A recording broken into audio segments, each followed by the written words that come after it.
Se protéger contre le cancer du sein, faites-vous ce qu'il faut.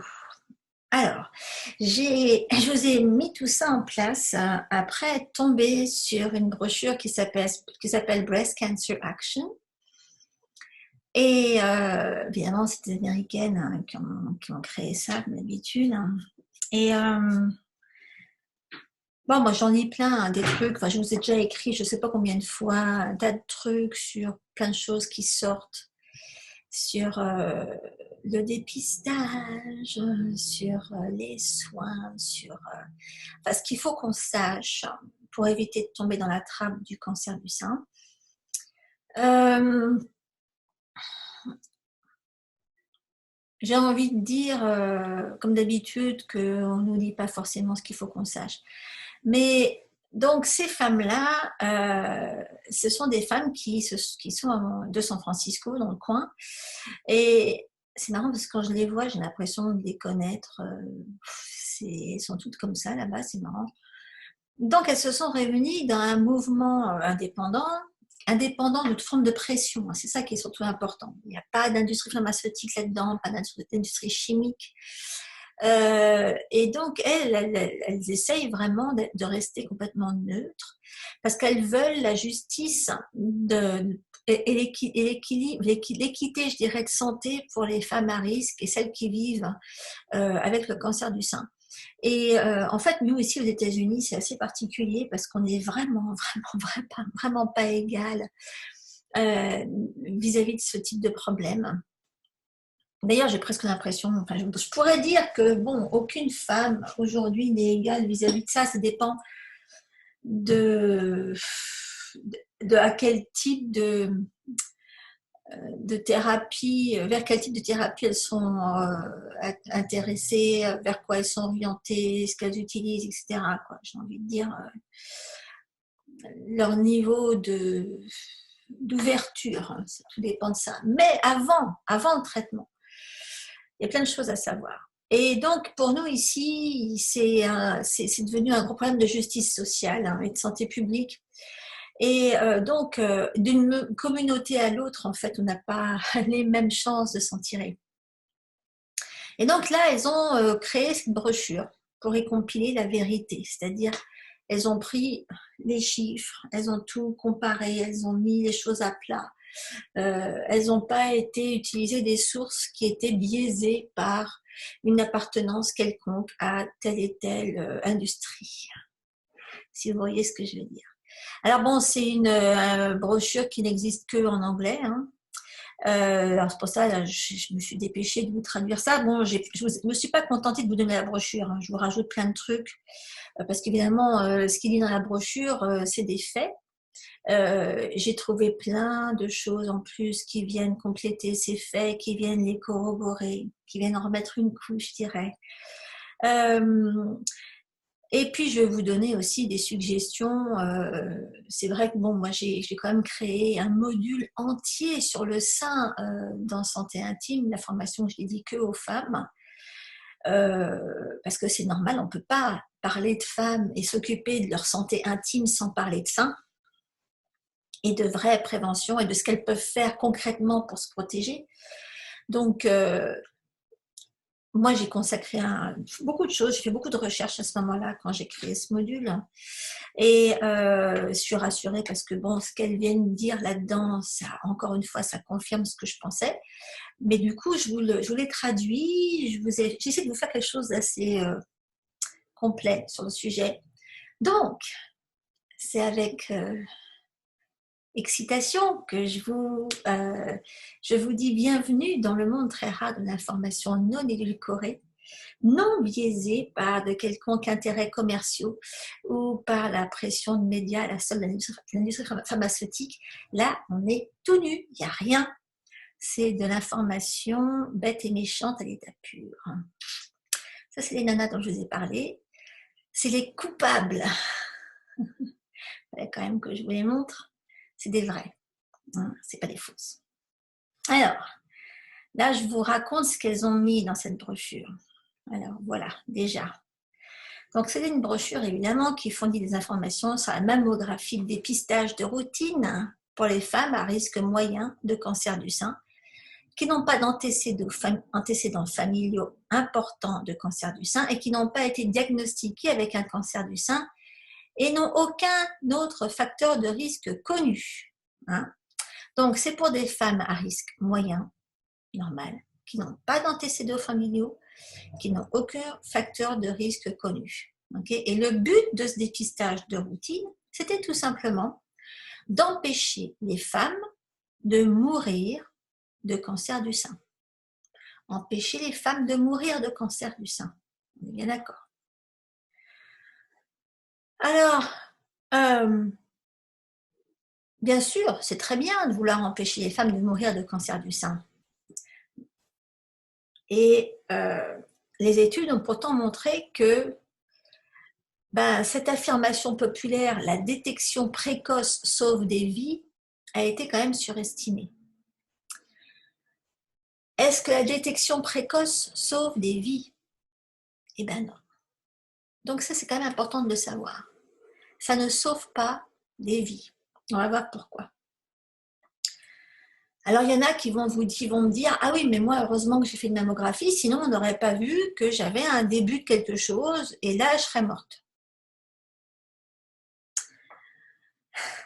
On va revenir là-dessus. Qu'est-ce qui se passe quand on suit donc, ce qui a été mis en place au niveau de la détection précoce avec la mammographie? Voilà, il faut prendre en considération des préjudices importants en fait, parce que ça implique les faux positifs, le surdiagnostic et les traitements excessifs. Bien sûr, il y en a qui peuvent dire aujourd'hui que grâce à une mammographie, on a trouvé un truc, etc. Il y en a encore plein à qui on a trouvé soi-disant quelque chose qui n'existait pas.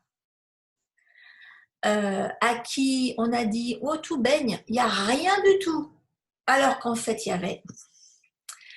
Et il y en a du coup à qui on a dit « Ah, il y a certainement un truc, il faut aller chercher là ». On les a fait paniquer, etc. On a été les refaire des traitements alors qu'il n'y avait absolument rien. Ou alors, il y a aussi beaucoup de cas où ça concerne des types de cancers qui en fait se résorbent par eux-mêmes. Et ça existe. Et ça fait partie des statistiques et il faut en parler. Alors là, j'ai pris mon pied, j'ai été vous mettre. Il y en a une liste hallucinante. Là, je vous ai mis énormément de choses, des publications officielles. Donc là, c'est une publication du gouvernement américain. Là aussi, c'est org.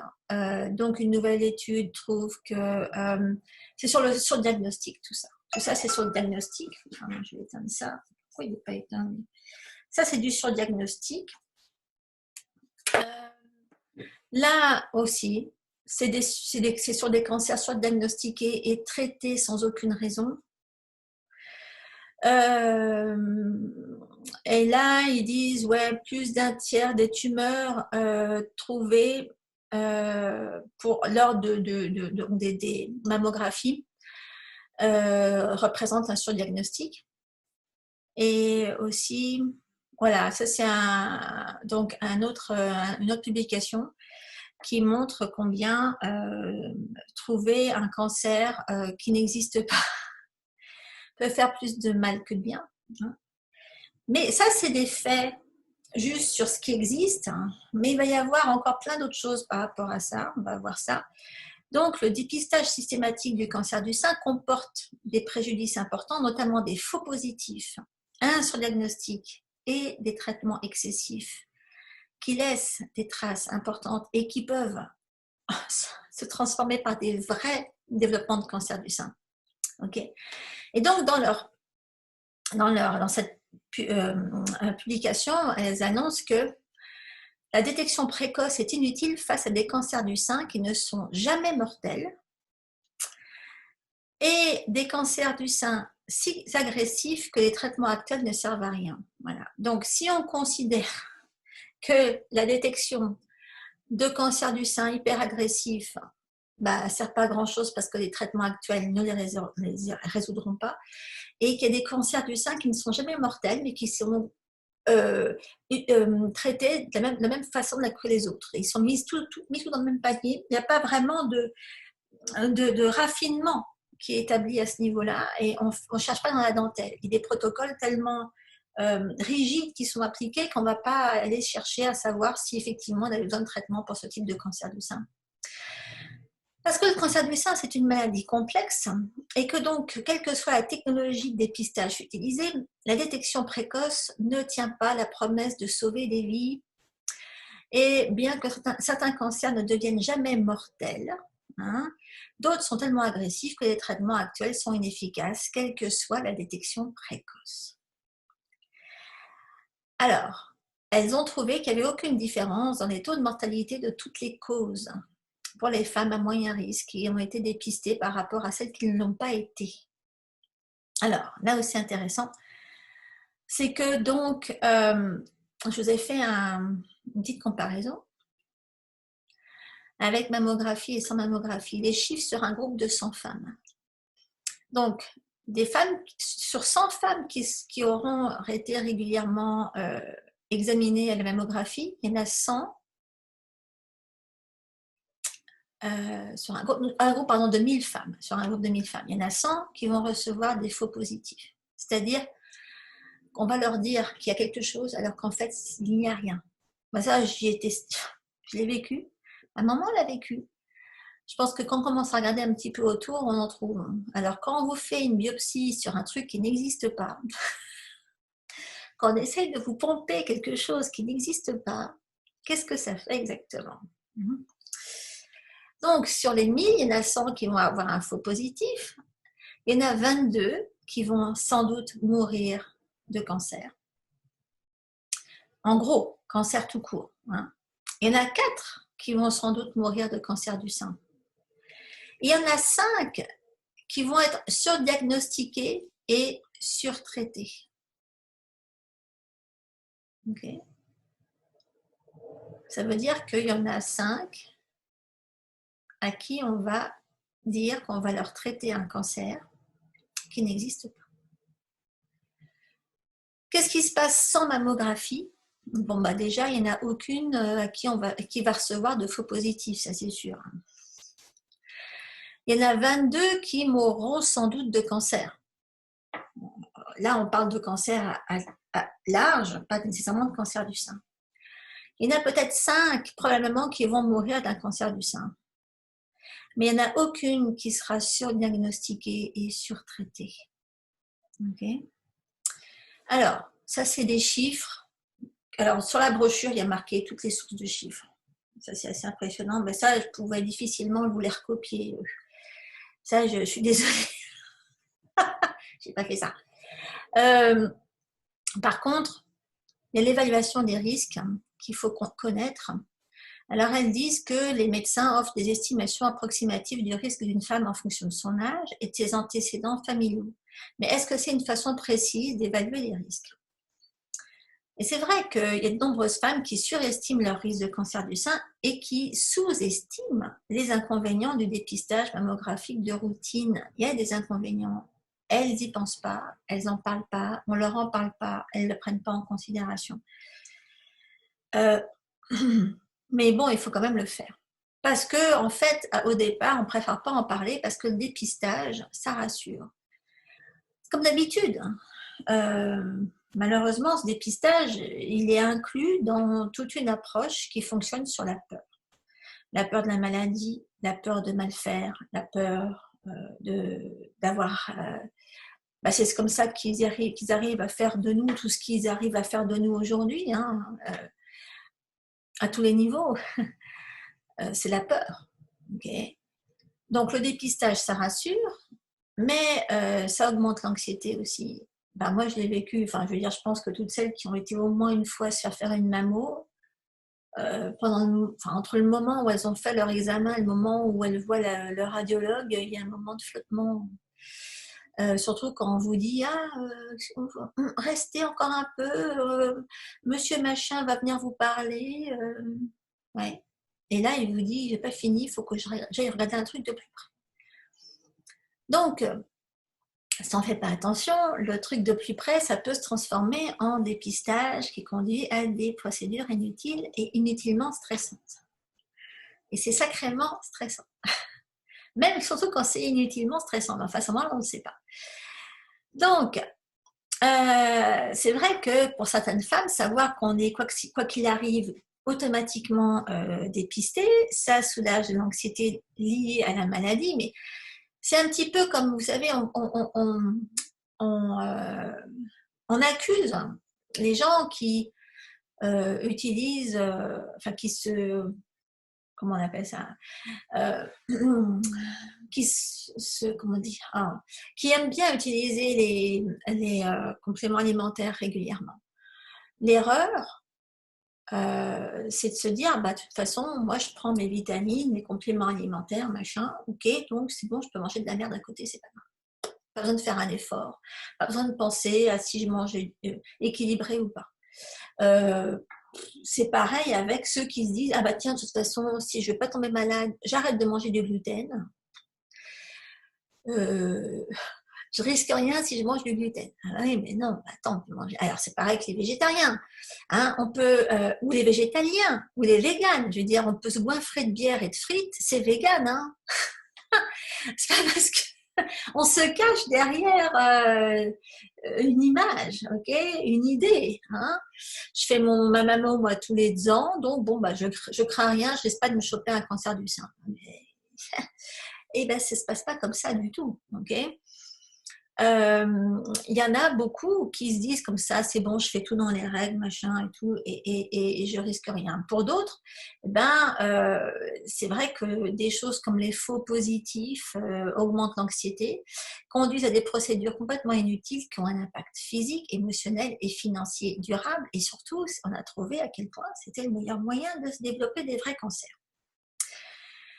Mais rien que la procédure, hein. Là, je l'ai écrit dans un autre article, elles n'en parlent pas dans la brochure, c'est ça qui est étonnant. Moi, j'ai les chiffres de combien ça fait en termes de pression sur le sein à chaque fois et combien sur une dizaine d'années ça nous fait de... Et surtout la charge de radio. Hein. Oui, no comment. Donc, alors, les inconvénients de dépistage, il faut quand même en parler. J'aime bien l'image là. Bref, il faut parler du surdiagnostic dans le cas d'identification d'un cancer qui ne met pas la vie en danger. Alors, il y en a pas mal et personne ne vous en parle. Selon une des plus grandes études de mammographie de dépistage, il y en a eu plein, hein, plus d'un cancer du sein sur 5 trouvé lors d'une mammographie de dépistage systématique représente un surdiagnostic. Donc, plus d'un cancer du sein sur 5. Donc, plus d'un sur 5, c'est en fait un surdiagnostic. C'est pas un vrai, enfin, c'est pas un cancer du sein à soigner. Voilà. Et le surdiagnostic conduit à un traitement excessif d'une maladie qui est cliniquement insignifiante et qui va donner des traitements sans bénéfice pour le patient, d'autant que, qu'est-ce qu'on sait des traitements du cancer du sein aujourd'hui? Good luck. Je ne vais pas m'étaler aujourd'hui sur les effets des traitements pour le cancer du sein, mais c'est comme, enfin, on peut s'en passer, ok? Donc, le surtraitement du cancer qui ne causera jamais de symptômes, ni ne mettra la vie en danger, on est bien d'accord. Donc, on va aller traiter un cancer qui n'est pas dangereux et qui n'est pas mortel, d'accord? Mais, par contre, donc le traitement excessif se produit lorsqu'une femme est traitée pour un cancer du sein, ok, alors que ce cancer ne change pas sa durée de vie. Parce que les prestataires médicaux ne peuvent pas dire quels cancers du sein peuvent devenir mortels, ils traitent généralement tous les cancers du sein qu'ils détectent. Ils ne cherchent pas à savoir, ok, celui-là il est dangereux, celui-là il n'est pas dangereux. Alors le faux positif, lorsque le professionnel de la santé croit sur la base d'un résultat de mammo qu'une femme peut avoir un cancer du sein alors qu'elle n'en souffre pas. Voilà. On vous dit, ben écoutez, là, à la mammo, je suis désolée, mais il y a ça. Et à mon avis, vous avez ça.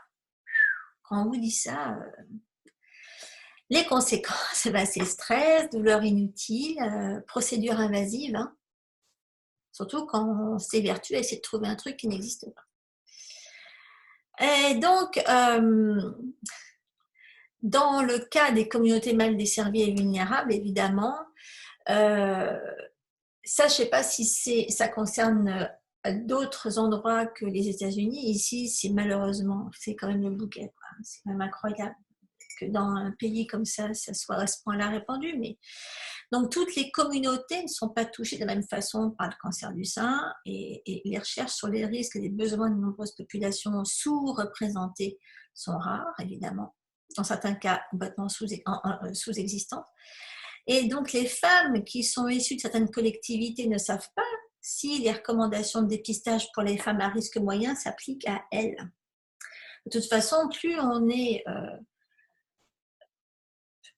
enfin, je veux dire, ils ont prouvé que moins, c'est vrai que c'est complètement idiot, hein, mais ça va complètement dans le même sens, moins on a d'études supérieures, moins on est capable de prendre soin de soi, malheureusement, et de se soigner correctement, et d'avoir recours à des solutions non invasives et non toxiques.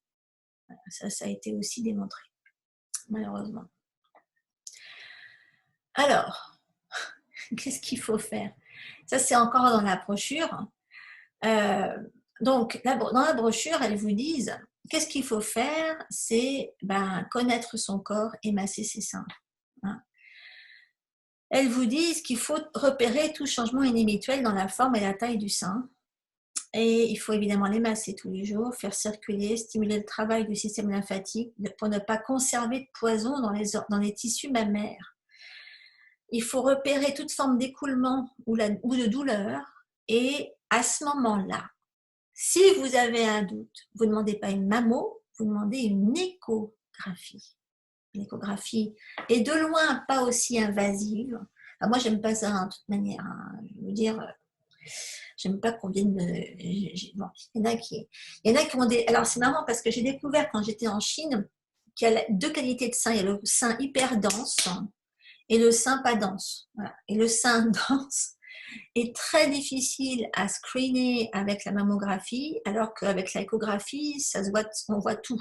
Okay, et c'est pour ça qu'en Chine, ils font beaucoup plus facilement les échographies, parce que pour eux, c'est normal, on voit mieux l'échographie qu'à la mammo.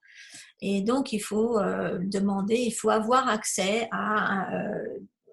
moi, l'autre jour, quand j'étais en France, là, en octobre-novembre, j'ai été dans un centre d'échographie, pas d'échographie, de radiologie, et je leur ai demandé, ok, j'ai pas de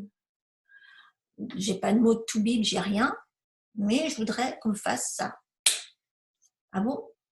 J'ai dit, bah oui, je m'en fous, je ne serai pas remboursée, c'est pas grave, je n'ai pas besoin de... Je veux ça. Ah, ils me l'ont fait. Tant que vous n'êtes pas remboursé, les mecs, ils n'ont pas besoin de réclamer quoi que ce soit comme justificatif. Vous pouvez leur demander n'importe quelle échographie que vous voulez. Mais il faut le savoir. Évidemment, ça ne sera pas remboursé, mais ça coûte quoi, 70 €? Bah, franchement, je préfère ça et pas faire de mammographie, personnellement. Donc, il faut savoir une chose, c'est que d'abord, on voit beaucoup plus de choses à l'échographie qu'à la mammographie. Hein, bon, bref. Mais il faut savoir aussi ce qu'elle continue à vous expliquer dans la brochure, c'est que le dépistage systématique par mammographie n'empêche pas les femmes de mourir. Et c'était ça un petit peu ce qu'elle voulait montrer dans cette brochure.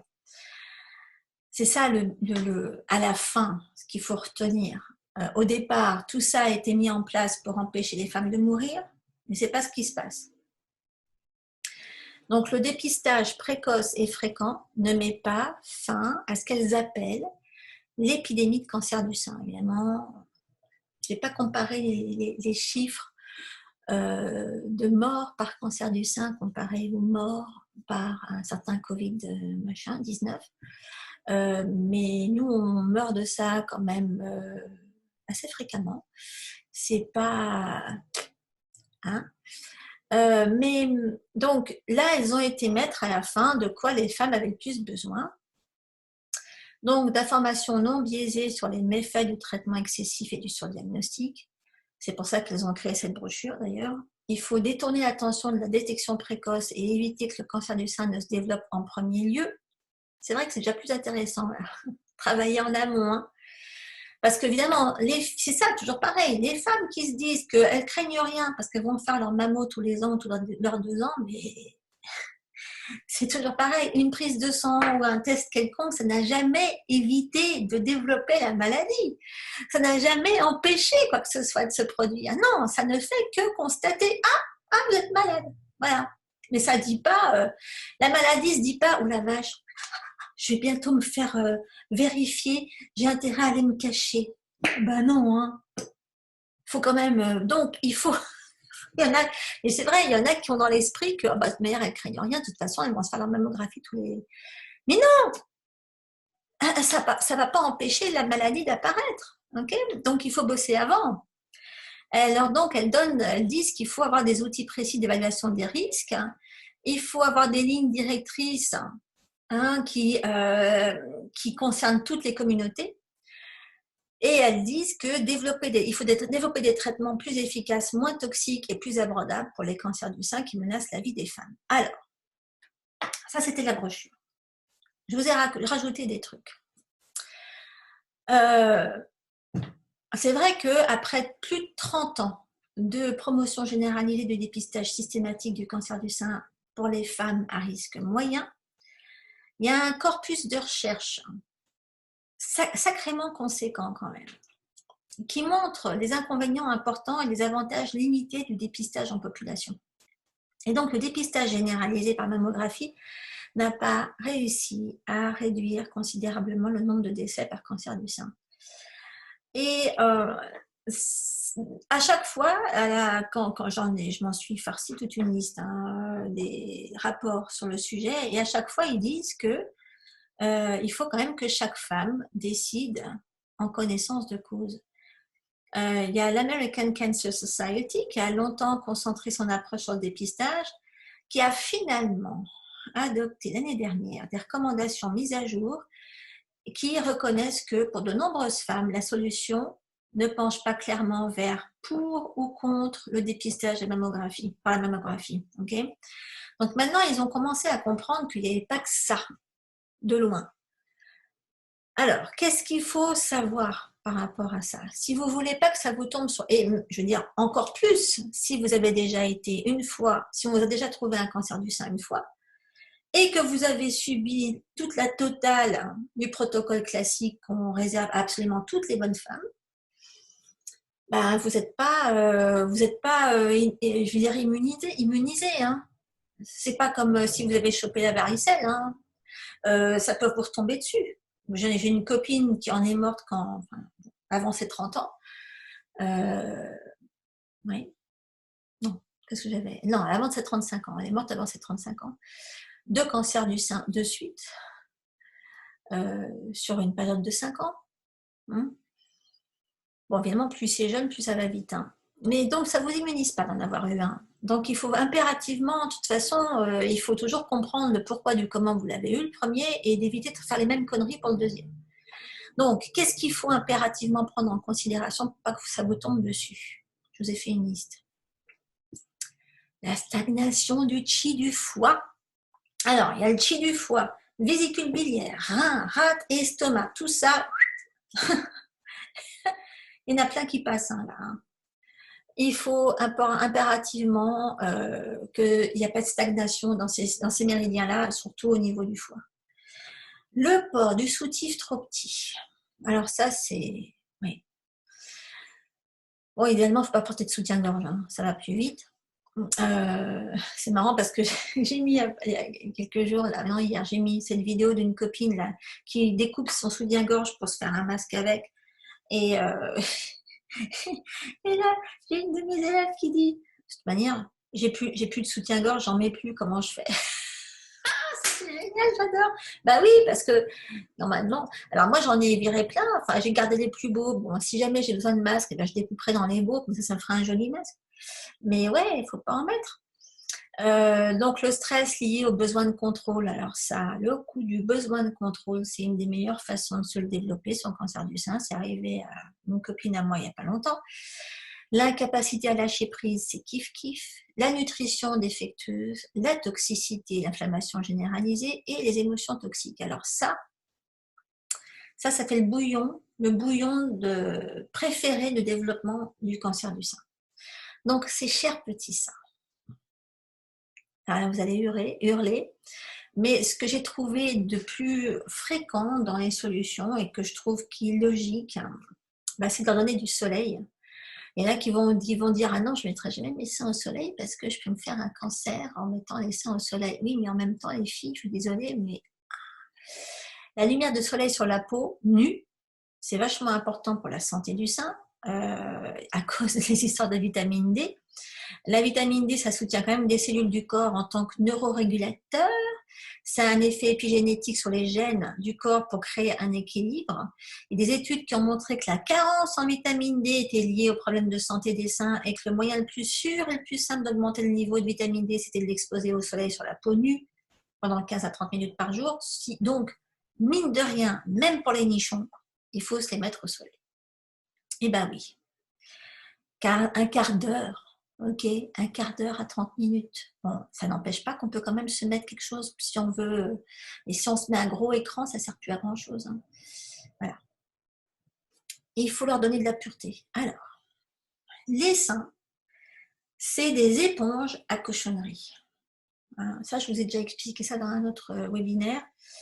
Mais c'est clair qu'il ne faut pas leur mettre n'importe quoi dessus. Hein. Moi, je vous dis tout le temps, mettez-vous que des huiles de première pression à froid, donc vous savez d'où ça vient.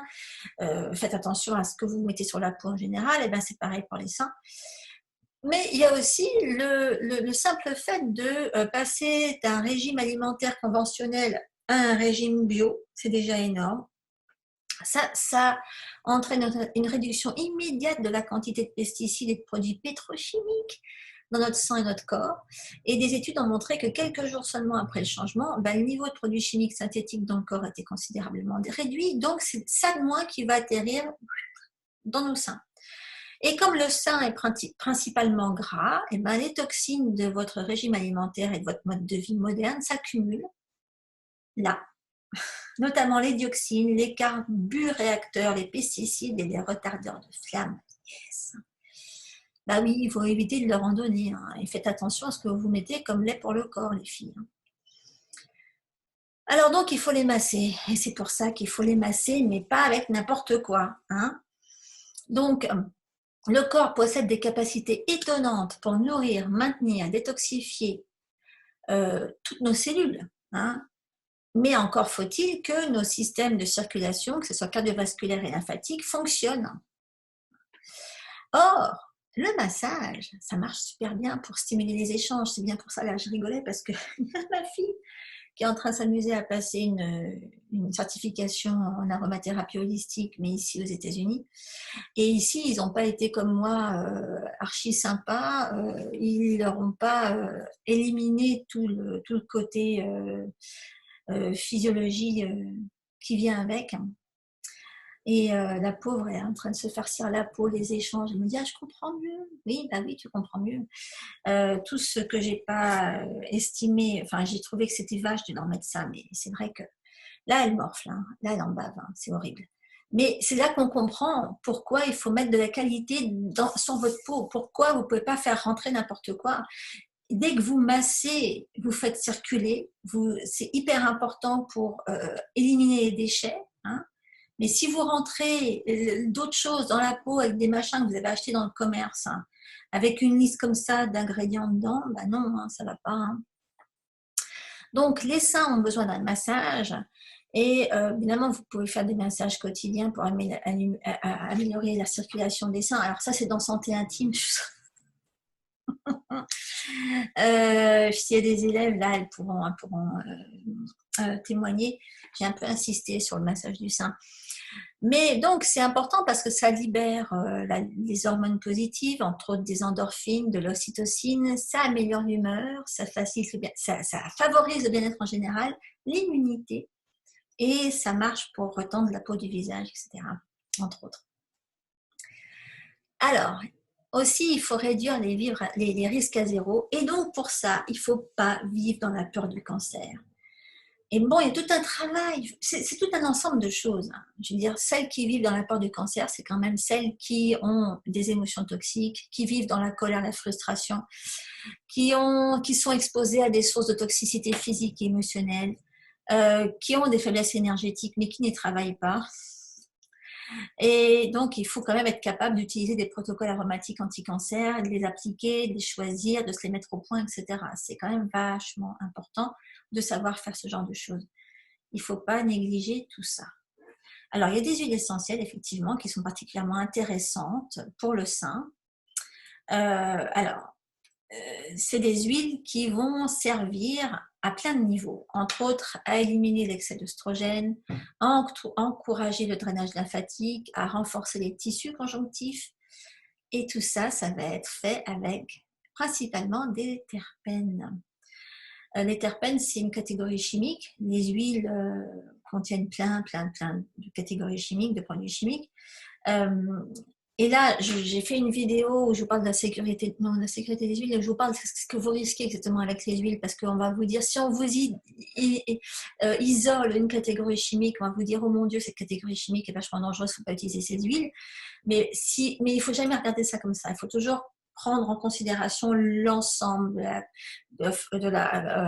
des constituants chimiques d'une huile, parce que s'il y en a une qui peut sembler dangereuse d'un côté, en fait, elle est neutralisée par l'action de toutes les autres qui sont en face. Donc, il ne faut pas juste vous baser là-dessus. Alors, les terpènes font partie de cette catégorie d'huiles qui sont en général bonnes pour la peau. Elles confèrent... tiens, je peux vous en donner. Je vais vous expliquer ça. Attends, il est où mon bouquin? À chaque fois, je reviens au bouquin de Rosemary Cady sur les terpènes. Bon, là, il y a différents types de terpènes, mais on va surtout on parlera des monoterpènes en particulier, qui sont bons pour le système nerveux, le système endocrinien, le système circulatoire et immunitaire, la peau, les muscles, tout ce qui est tissu du corps, le système respiratoire, digestif, urinaire, reproducteur. Pas mal. Ça vous fait plein de choses. C'est antiviral, antibactérien, décongestionnant pour le système respiratoire. Donc, vous ne perdez pas au change. Alors là, je vous ai fait un petit mélange aromatique riche en terpènes. Alors, comme ça n'a pas l'air... ça n'a pas l'air. Mais vous allez voir. Je vous ai mis du patchouli, du pamplemousse et de l'encens de Liban. Ça, les filles, ça sent méga bon. Et vous le mettez sur l'huile de coco. Et ça, pour aller vous masser, là, c'est génial. Il faut. Il y a les monoterpènes, donc, qui servent à vous protéger. Alors, indépendamment des terpènes qui sont importants pour se masser, si c'est les huiles de choix pour se masser les seins, si on creuse un petit peu dans le sujet, il faut savoir que donc les huiles essentielles qui sont riches en monoterpènes, c'est une catégorie, les sesquiterpènes et les monoterpènes, ça c'est particulièrement bon pour protéger les seins du cancer grâce à l'alcool de péryle. C'est un alcool qui est issu du limonène, qui est donc un monoterpène, et c'est un actif anti-cancer qui est très documenté. On a beaucoup de choses là-dessus. Moi, j'avais pris un cours il y a... c'était à San Francisco, il y a au moins 5-6 ans, un truc comme ça. Ouais, ça doit faire dans les 5 ans. On avait pris un cours là-dessus, vachement intéressant. Enfin bref. Donc, le foie transforme cet alcool de péryle en acide pyrélique. Et les chercheurs ont découvert que l'acide pyrélique est particulièrement actif contre certains cancers, dont le cancer du sein. Et le limonène, ainsi que les autres monoterpènes, stimulent la détoxification des œstrogènes via les enzymes du foie, Ça permet de restaurer l'équilibre hormonal dans l'organisme, mais surtout, ces monoterpènes désintoxiquent nos tissus des produits chimiques connus pour provoquer le développement du cancer, inclus notre propre excès d'œstrogène. Mais c'est pas tout. Surtout, les monoterpènes déclenchent l'apoptose. Donc, l'apoptose, c'est la mort programmée des cellules. En fait, c'est une méthode que le corps utilise pour maintenir un bon équilibre dans les tissus. Quand il voit qu'une cellule qu'elle commence à être un petit peu c'est vrai que quand les cellules se reproduisent, quand on commence à avoir une mauvaise reproduction cellulaire, vous savez qu'elle se divise, etc. Hein, et que quand il y en a une qui commence à avoir une drôle de tête, et ben là, l'apoptose la guette et ça fait un peu du même genre que quand il y a phagocytage, quand vous avez quand le corps trouve un envahisseur pathogène, enfin un virus, un machin, et il vous le chope et il vous le grignote de l'intérieur. Pac-Man, voilà, plus rien. Ok, c'est un petit peu ça. Ça vous le tue. Hein. Et donc, cette apoptose, c'est donc une façon géniale qu'a le corps de se débarrasser des cellules qui commencent à faire une drôle de tête et qui peuvent potentiellement être dangereuses. Donc, c'est une façon de supprimer la formation de tumeurs parce que ça inhibe la protéine de croissance de ces cellules-là. On va empêcher ces cellules bizarres de continuer à proliférer. Alors, les monoterpènes, eh ben, ça soulage la cellule tout en aidant les tissus à guérir. Et ça, c'est pas... Il n'y a aucun médicament qui va le faire. Hein, surtout quand c'est des cellules qui sont inflammées. C'est vrai que les monoterpènes sont anti-inflammatoires. Donc, bon, c'est clair qu'on ne va pas se contenter que de ça non plus hein, pour bosser sur l'inflammation chronique, hein, ça c'est clair. Je vous renvoie à tout ce que je vous ai expliqué déjà sur la source de l'inflammation chronique, à savoir ce qui se passe dans votre ventre et la prolifération candidosique, etc. Hein, il y a plein de choses à rajouter, mais c'est pour ça qu'il faut privilégier l'utilisation d'huiles riches en monoterpènes. Là, je vous ai fait une petite liste d'huiles terpéniques. Hein, encens d'oliban, pamplemousse, cyprès, orange, citron, laurier, roseauto. Alors, l'encens d'oliban, à ce sujet. Donc, l'encens d'oliban, c'est Boswellia cartieri ou Boswellia thurifera. Et il y en a qui... il y a eu beaucoup de recherches sur l'acide boswellique. Or, l'acide boswellique, c'est vrai que c'est un bon agent anti-cancer, mais il n'existe pas dans les huiles essentielles. Non, l'acide boswellique, on le récupère que depuis une source, la source botanique directement, mais pas depuis l'huile essentielle. Voilà. Mais bon, voilà, ces huiles-là, c'est des super bonnes sources de terpènes. Et d'ailleurs, la plupart, c'est des monoterpènes. L'orange, le citron, c'est des monoterpènes. Okay. Donc oui, allez-y, hein, profitez-en, utilisez ces huiles-là. On a fait le tour. Si vous voulez encore en savoir plus, voilà, vous avez encore plein de choses dans comment passer pour une super femme et évidemment dans santé intime.